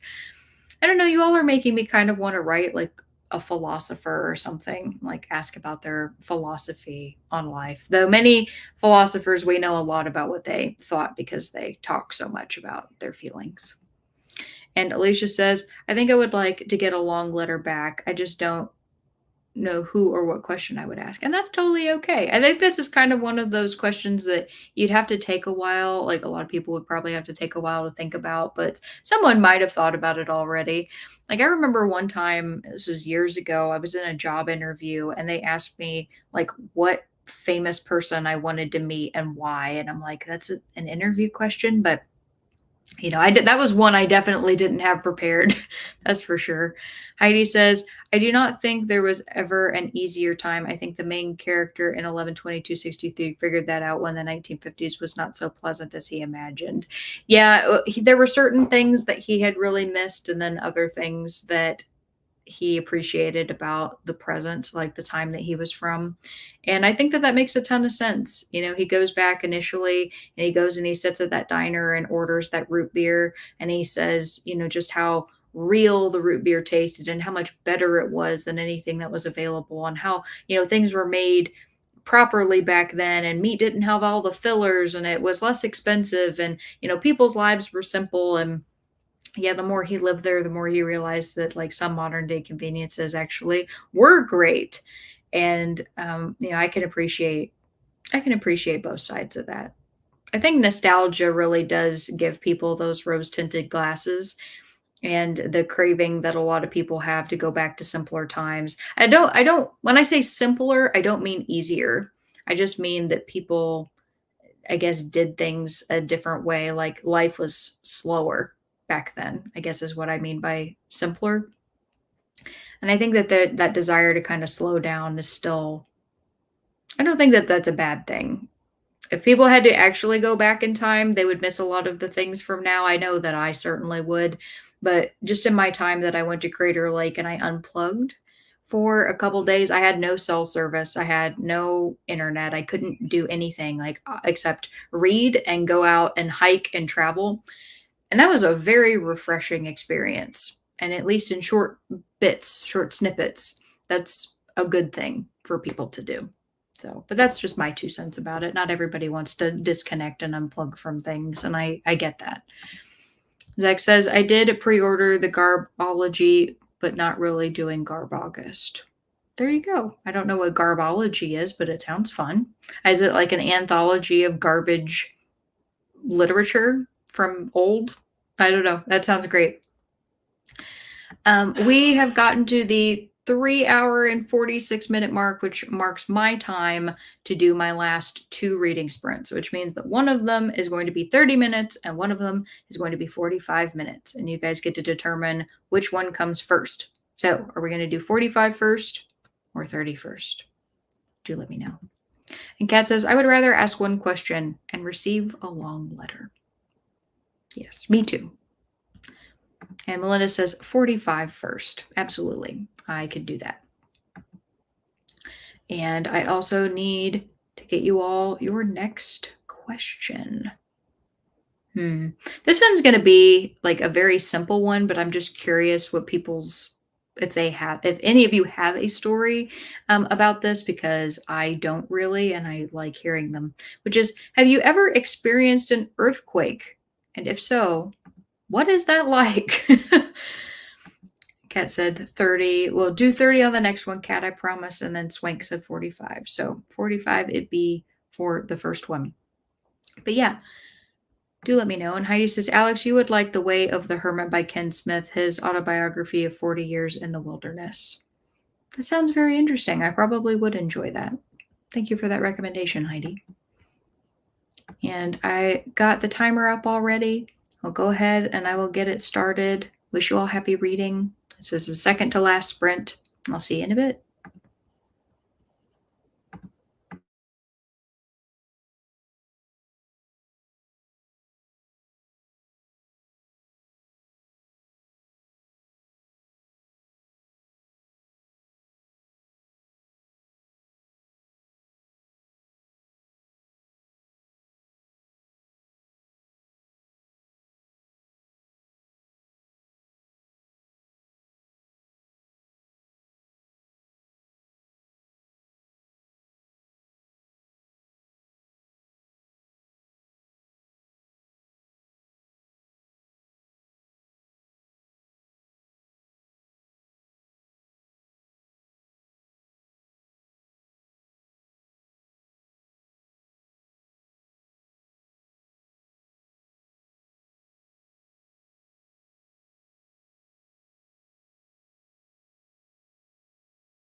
All right, everybody, come on back.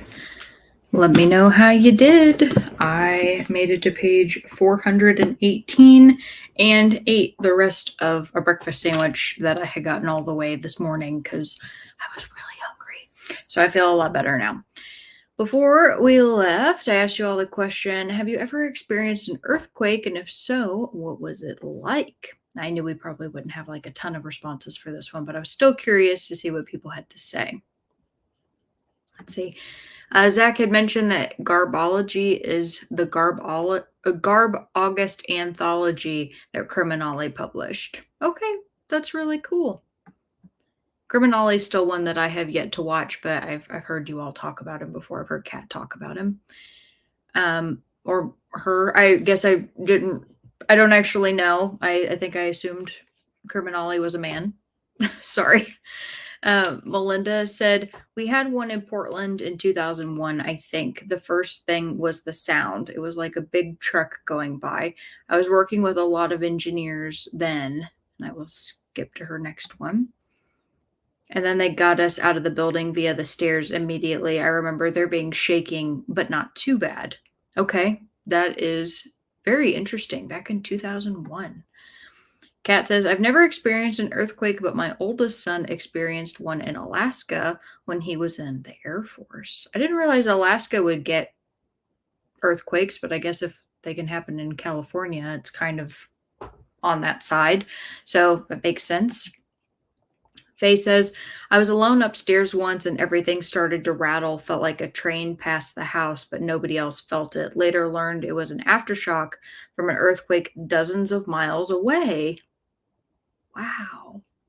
There was only one time that like the area that I live experienced an earthquake, and I should say in the time that I've been alive. There probably have been others, but I was in high school and it happened in the middle of the night. And I slept at that point in my life like the dead. I sleep very lightly now, but I used to just, you had to literally shake me. Like my mom would come into my room and she would shake me awake because I could not get up.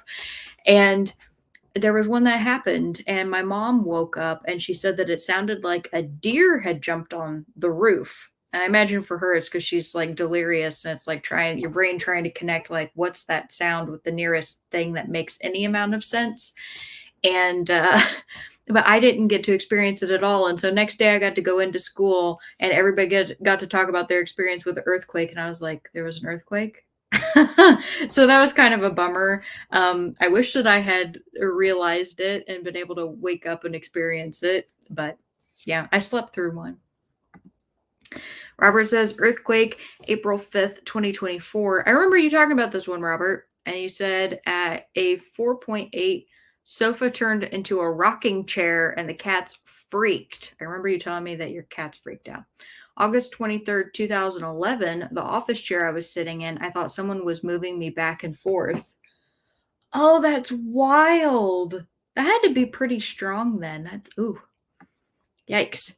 And Christina's like, are we hydrating? I did actually get a drink right before coming back on stream, but I'll take another one now so that everybody else does. There we go. Trying to be a good role model. Thank you, Christina. And Zach says, never been in an earthquake. The last thing I'd add to the question is philosophically, I'm a modernist and I try to prevent postmodernism. Reverence for the past only keeps bad ideas alive. Okay. That's interesting. I did not know that you were a modernist. I'd have to look more into that, Zach. So that's really cool. That's a cool perspective that you have. Thank you for sharing. And Nicole says, made it back, edited a video, ate stir fry. Woo! Went out for ice cream. I'm craving ice cream. Maybe you're going to encourage me to eat the ice cream I have in my freezer. And finished editing a video. Very nice. Good job. And you said, I missed a few sprints. No worries. It's been a long evening and we still have one more to go. One last one. And Jessica says, had some lunch, got to about page 50. It's very easy to read. So I like that. Nice. Robert says, Nicole, the sprints are over. What you're seeing is a virtual Alex.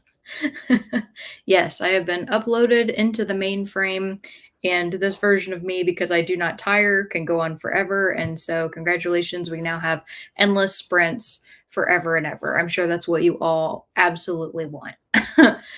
And Jessica says, I have experienced a couple of small earthquakes. They weren't that bad. I'm glad I don't live in Christchurch. They had one that decimated half the city center back in 2008. Oh my gosh. I didn't realize that about New Zealand. Earthquakes in Auckland are usually only residual shocks from something in the sea, like a previous comet. For us, they feel like a train going right by you. That's so wild. You said it's quakes near any of the big volcanoes that we have had people need to worry about. Rangitoto would be the closest to me. So I'm assuming that's because an earthquake could cause the volcano to erupt, right? And then like evacuations would be needed, I'm assuming. And Melinda says, finish my book just as the sprint ended. Yay! Now I'm ready for book club tomorrow. Huzzah! You did it. Good job. And Nicole says, Robert, cruel, just cruel. And Nicole says, I was in a park with my son when we heard a deep rumble. It sounded like a huge truck going by, and I turned to tell my 5-year-old. So when I realized huge trucks don't drive through the middle of the park.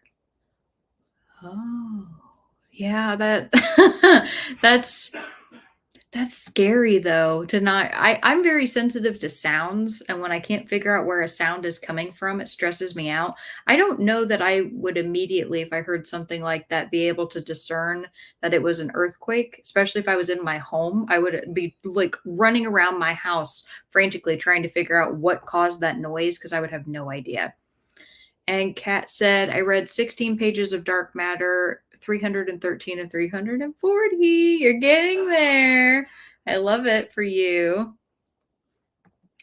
And Zach says, yay. Yeah, Criminale is a man. Okay, cool.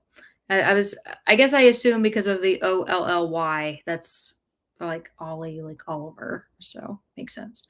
Faye says, specifically a deer, does that happen often? LOL. No, that's the weird part, and why I honestly think that my mom was just in the half state of like sleepy delirium is we have never had a deer jump on our roof, but she swears that that's exactly what it sounded like. Specifically, yes, a deer. And Nicole says, eat ice cream. Yeah, I might have to now. Honey, do you want ice cream? And Keaton said, sure. So I begrudgingly will be able to convince him to eat an ice cream with me. And Nicole says, so cold and creamy. Yeah, we have some of those. Obviously everybody knows drumsticks that have like the chocolate coating and the nuts and everything on them. We love those and get like the different flavors, but they've started making Oreo ones that have like an Oreo shell and cookies and cream ice cream in them. Excellent. Really like them. I've never been a big cookies and cream gal until now, but those things rock. I can hear Keaton grabbing me one right now. And Kat says, and yummy. Yes, very much so. Zach says, Parable of the Sower is already up to 2025, so it's beyond our time. Okay, well, that's good to know. Storm says, didn't read much, got to page 20. That's okay. I hope you were enjoying just relaxing. And Jessica says, woohoo, endless sprints, Matrix Alex for the win. Yeah. Oh, I don't know if anybody could handle 24/7 me. I couldn't even handle 24/7 me, and I'm living my brain all the time. This is why I sleep. And Jessica says, Matrix, sorry, spelling not so good today. I knew what you meant. You're good. Robert said, Jessica, I have an internet friend that lived in Christchurch and mentioned the earthquakes. She is in Michigan now. Man, she hated it so much she had to get out of there and went all the way to the Mitten. And Nicole says, you knew which direction it was coming from. It sounded like a semi was coming towards you. I only knew it was an earthquake because contextually a truck made no sense. I mean, good on you for quickly deciphering that, but gosh, that creeps me out. Alicia says, I've been combing through photos and video clips of Simon to make the video. That's lovely. I'm sure you probably have a lot after 13 years, so that's nice. I found after the death of my beloved companions that being able to have all of those photos and videos is very comforting. And Jessica said, Robert, yeah, it was a huge thing for us. Some of the city is still in a red zone, meaning cannot enter. They're only just starting to try and rebuild the iconic cathedral. Wow. Zach says the Kit Kat drumsticks were good. Do they still make those? I love Kit Kats. Oh, that sounds amazing. Nicole says, Zach, did you start Parable on time? He did not, Nicole. We had a conversation briefly about this earlier when you were missing some sprints, and he started in August, not in July, because he already had it on his TBR, which I think is really funny. And Cass says, I agree, Zach. My son recently bought some. Oh my God. Okay, one second. Keaton. Yeah. Did you know that they make Kit Kat drumsticks? Would you eat them with me? I would try them. He said he would try them. Ever the adventurous one when it comes to ice cream. Robert says, hashtag day one. And Zach says, Kat, I liked them. She said, me too. Well, guess what? He and I are going to have to find some. Jessica says, I miss Kit Kats. I know. I'm sorry, my friend. I hate that your dietary restrictions mean that you miss out on delicious things like Kit Kats. It's not fair. So we have made it to the last sprint of the evening, which means I must ask you the one very important question, which is, what is one thing you've accomplished over the last week that you're proud of? And I am happy to hear about this from you all. So I will also get my timer changed over here to be 30 minutes for the last sprint, because we're going to be over 5 hours when this one is done, which is totally cool. Sorry, Robert. I know you want another 45. You want infinite Alex, apparently. You're the only one. You and Jessica are the only people who want that. But I got the 30 minutes up on the clock. Be sure to let me know what that thing is that you've accomplished that you are proud of. And I will see you all in a little bit. And happy last sprint.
All right, everybody. Excuse me. Come on back from the last sprint of the evening. Let me know how you did. I made it to page 433. So I have made some decent progress tonight, especially in this book where the font is so much smaller than most books that I read. It takes me longer to read. Still really enjoying it a lot more than the second book, so that makes me happy. Invested in the story. And before we left, I asked you the question I always ask every week, which is what is one thing that you've accomplished over the last week that you are proud of?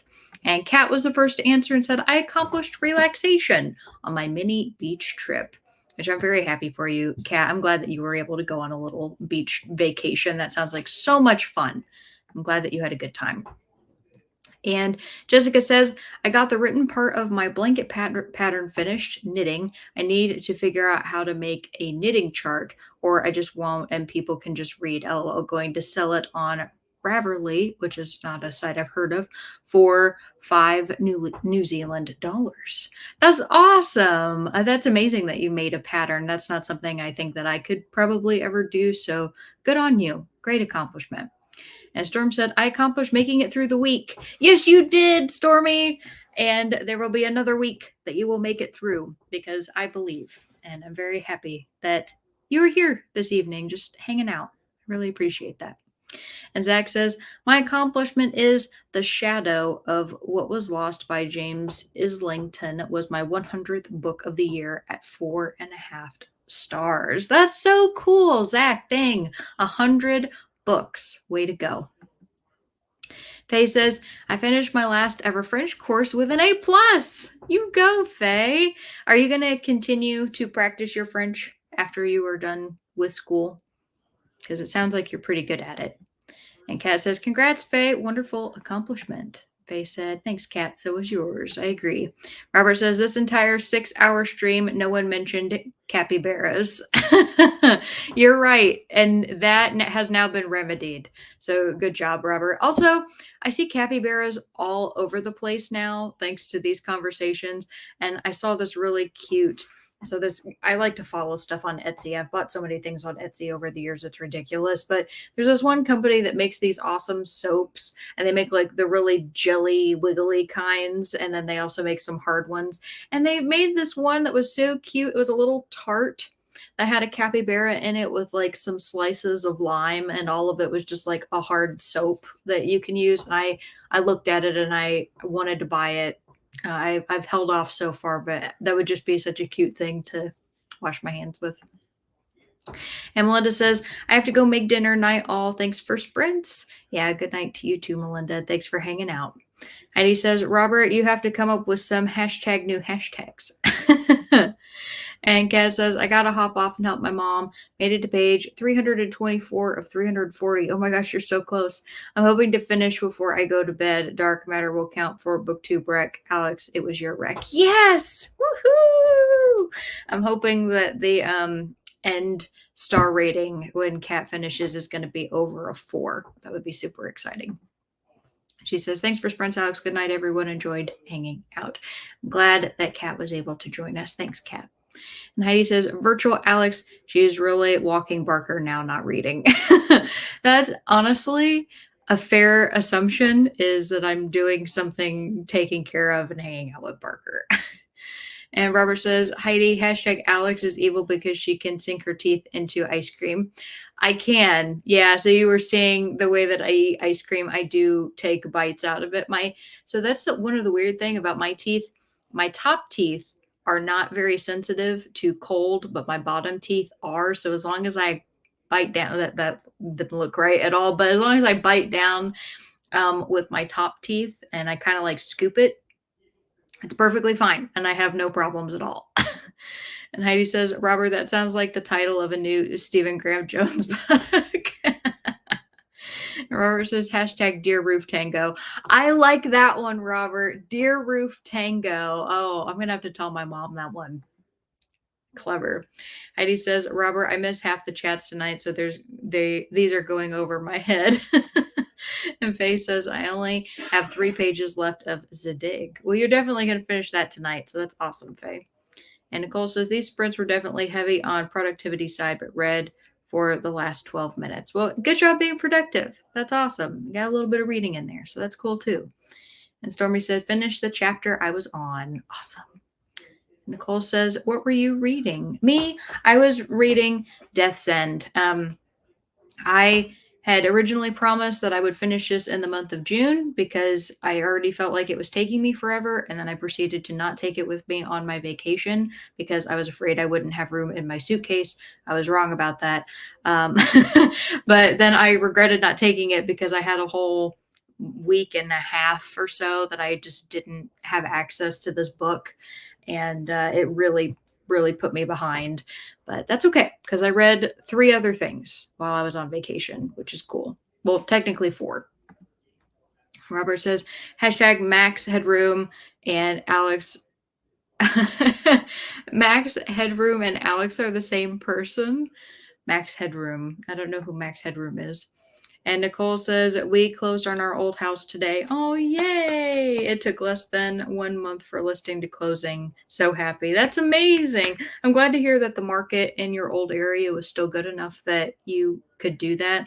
I still feel like even though people are constantly talking about the housing crisis and how expensive things are and about how terrible the interest rates are, people are still buying up houses like crazy. It's probably slower than it was, but it's still really fast. So that's amazing. Nicole says, yay, everyone. And I agree. Heidi says, hashtag Robert Joe's making me laugh. Christina says, we got to chapter 6. Nice. And Alicia says, I made my thumbnail and started setting up my reading sprints. Nice. That's awesome. Everybody being so productive and doing good things. Christina says, thanks for hosting today, Alex. Enjoy your evening. You too, Christina. Thanks for hanging out on this one. I know you usually bop around, so it was cool to actually get to chat with you a bit tonight. I guess my main thing from the last week is just that I had a nice vacation and I came back in one piece, even after being awake for 36 hours, which you're going to get to hear more about that at a later time. I had a major sleep debt that my body has been trying to catch up on, and I'm just now, like today, starting to feel a little bit better, but oh, it was so bad. And Faye says, I'll read books in French once in a while, but I'm looking forward to getting back into studying other languages. I'm proud of you, Faye. That's so cool that you can read in French. I know we've talked about that before. I still just think that's cool. Christine says, remember to hydrate and hug the like button. Yeah, everybody hydrate. And if you want to hug the like button, thank you. And Alicia says, thanks for sprints today. It was nice to hang out with reading friends. Made my day. I'm so glad, Alicia. And I hope you have an awesome night and that you enjoy going through all your photos and videos. And with that, I will wish everybody a happy evening. This was awesome. Honestly, really great sprints and a fun thing to come back to, especially after some stressful things today. So thank you all for just making me feel better and bringing some joy heading into this weekend. So I hope you all take care of yourselves. Zach says, my record is 37 hours away on 2 hours of sleep. Yeah, that's rough. And Faye says, thanks, Alex. Bye, everyone. Bye to you, too. Good night. Heidi says, hashtag Friday Night Lights. Good night. Good night to you, too. Robert says, good night, everyone. Nicole says, thanks and good night. And thank you, too. Night, all. Have a great week. And Alicia says, take care and good night, everyone. Nicole says, night, John Boy. And Stormy says, thanks for the sprint. Glad I remembered to pop by. I'm glad you did, too, Stormy. This was a lot of fun. And I'll see you next week, and hopefully whenever I post my video. Faye got the night, Elizabeth. All right. Bye, everyone.